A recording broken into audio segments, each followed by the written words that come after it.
Lorsque vous chronométrez une compétition de course à pied, de canicross ou autre, vous pouvez soit le faire manuellement, soit avec un système à puce, donc automatique. Mais dans tous les cas, vous pourrez avoir des erreurs. Vous pouvez rater des concurrents, que ce soit parce que vous avez 5 concurrents qui ont passé le tapis électronique en même temps, soit parce qu'un concurrent n'avait pas son dossard à l'arrivée, du coup vous n'avez pas pu le noter manuellement, etc. Il y a un système simple pour remédier à ça, c'est d'utiliser une caméra. Alors ici, je vais vous montrer un exemple avec une caméra GoPro. Donc on a la caméra, je vais vous montrer comment vous pouvez faire ça. Alors, vous prenez votre GoPro, vous allez sur la gauche dans le mode accéléré. Ici, vous choisissez le mode accéléré. Alors vous pouvez l'éditer ici, là, je vais vous montrer ça. Ici, vous avez deux paramètres intéressants. Le premier, c'est le format. Donc est-ce que vous voulez une vidéo? Donc moi, ce que j'aime bien faire, c'est des photos. Hop, donc vous prenez le mode photo, sortie standard. Voilà, ici là, intervalle, vous pouvez choisir. Alors c'est le nombre de photos. Donc ici, il prend une photo toutes les demi-secondes.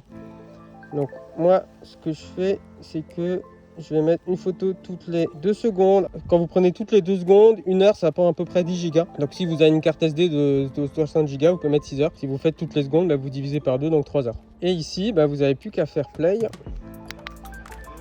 Et votre GoPro va en boucle prendre une photo toutes les 2 secondes.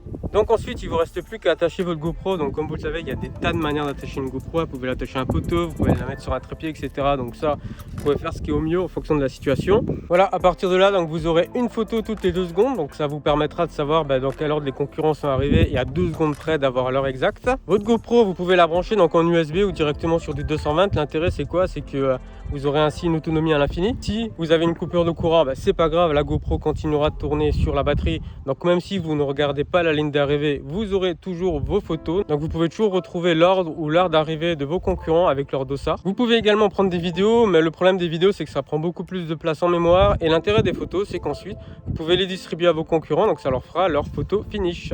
Avec Race Connect Timing, vos concurrents verront également leurs résultats en live, donc ils pourront rapidement voir si ça correspond ou pas, ou s'il y a une erreur, s'ils sont manquants dans les résultats. Mais également 30 secondes après avoir passé la ligne d'arrivée, ils recevront une notification sur leur téléphone et leur montre avec leur temps.